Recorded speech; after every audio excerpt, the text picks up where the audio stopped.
The trade deadline is approaching, and these 5 moves need to happen. If even 2 of them go through, the playoff picture changes dramatically. Contenders get real upgrades, rebuilds get clarity, and the whole NBA shifts. Welcome to Rim Logic. Teams are stuck in timelines, players are in the wrong fits, and a few surgical trades would fix more than one problem at once. Today, I'll walk you through 5 realistic, front office plannable trades for the 2025 to 2026 season. Trades both sides would actually consider, and trades that change the playoff map. Trade 1. Jrue Holiday to the Cleveland Cavaliers. Why Holiday needs to move? Portland is leaning younger and rebuilding around shooters. Holiday's veteran contract and win-now profile make him a valuable trade chip for a team that wants to accelerate a reset. Meanwhile, Cleveland remains a contender, but lacks a steady veteran guard who can close playoff games and guard multiple perimeter threats. What each team gets back? Cavs get Jrue Holiday, a two-way veteran guard who handles late-game pressure, defends primary ball handlers, and stabilizes the backcourt. Blazers get future first-round picks, a young wing on a controllable deal, and a salary filler package that helps them keep timeline flexibility. Why both benefit? Cleveland upgrades defensively and gains playoff experience playmaking next to Donovan Mitchell and Evan Mobley, the kind of guard who can take pressure off Mitchell in key moments. Portland gets picks and youth to push the rebuild and avoid long-term luxury choices. How it changes the playoff picture.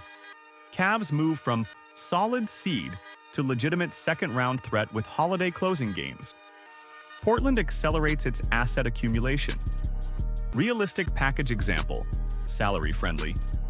Holiday for a protected first, a young wing on a cheap deal, and a second-rounder.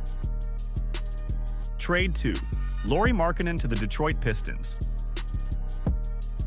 Why Markkanen needs to move. Utah is in a window where collecting young assets and picks matters more than hanging onto a high-usage forward whose timeline isn't a perfect match. Markkanen is a proven spacing scorer who can be a primary or secondary option. What each team gets back?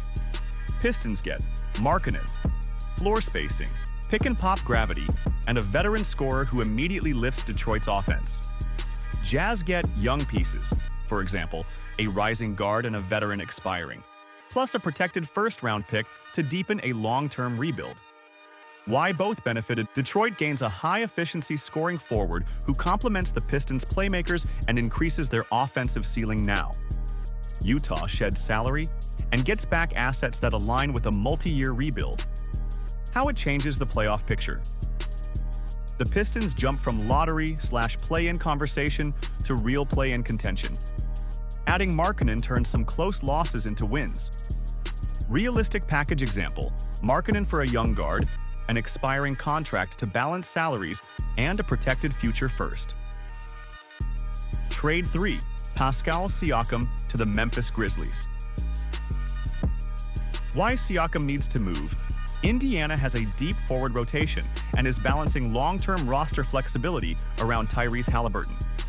Siakam is still highly productive, but his contract and timeline may not perfectly align with the Pacers' long-term build. Moving him now allows Indiana to gain assets, maintain cap control, and continue shaping the roster around its younger core. Memphis, meanwhile, needs another proven playoff scorer to elevate their half-court offense next to Ja Morant, Cedric Coward, and Jaren Jackson Jr. Their system is strong, but they still lack a front-court creator who can take over tough possessions in postseason basketball. Siakam fills that need instantly. What each team gets back. Grizzlies get Pascal Siakam, a playoff-tested two-way forward who can create his own shot, post mismatches, score without heavy play calls, and provide the half-court muscle Memphis has been missing in recent playoff runs. Pacers get a young rotation player, a protected future first-round pick, and a contract to balance the salaries, giving the Pacers assets, cap relief, and long-term flexibility while remaining competitive in the present. Why both benefit? Memphis finally adds a true third star who can shift playoff outcomes. Siakam fits Memphis's system, gives Morant a high-level secondary score, and raises the Grizzlies' offensive ceiling in grinded-out possessions that decide postseason series. Indiana gains assets and maintains future maneuverability instead of locking into a financially rigid forward rotation. They stay competitive now while positioning themselves for further long-term roster development. How it changes the playoff picture, Memphis becomes a real Western Conference threat again. Siakam's shot creation and playoff experience give the Grizzlies a new level of balance and make them a legitimate dark horse contender. Indiana doesn't fall off. Instead, they shift into a smart, forward-thinking team build that keeps the floor high while improving long-term upside. Realistic package example: Siakam for a protected first-round pick, a young wing or forward on a controllable contract, and a rotation salary to complete the deal. Trade for Karl-Anthony Towns to the Minnesota Timberwolves. Why this return makes narrative and basketball sense. Towns began his career in Minnesota and still fits the Wolves' style when paired with a high-usage guard. The Wolves are built to contend right now around Anthony Edwards and need floor spacing and big man versatility. Towns gives them a proven stretch center who can also play away from the rim. For New York, Towns is expensive, and the Knicks are re-evaluating long-term roster structure. Trading him for complementary pieces and picks rebalances their books and timeline. What each team gets back, Timberwolves get Towns, elite spacing, high pick-and-pop production, and a post-play creation option that complements Edwards. Knicks get young rotation players, an expiring contract or two to manage cap, and a protected first-round pick to pivot their roster construction. Why both benefit? Minnesota reunites with a player whose strengths fit the roster and who instantly makes their offense tougher to guard in series play. New York trades a large long-term salary for future assets and wiggle room to reset the front court or chase shooters. How it changes the playoff picture. Wolves become more matchup flexible. Towns' return could turn a second-round exit into a conference final caliber team. Realistic package example: Towns for a protected first, a young wing on a cheap deal, and an expiring salary. Trade 5. Dejounte Murray to the Los Angeles Lakers. Why Murray needs to be moved. Murray is a true two-way point guard who can create for others and defend tough guards. Exactly what many title-hungry teams need. The Pelicans, sitting where they are, might consider retooling for durability and depth, and could fetch high value for Murray. The Lakers are short on a true lead guard who can both defend and create with intensity every minute he's on the floor. What each team gets back.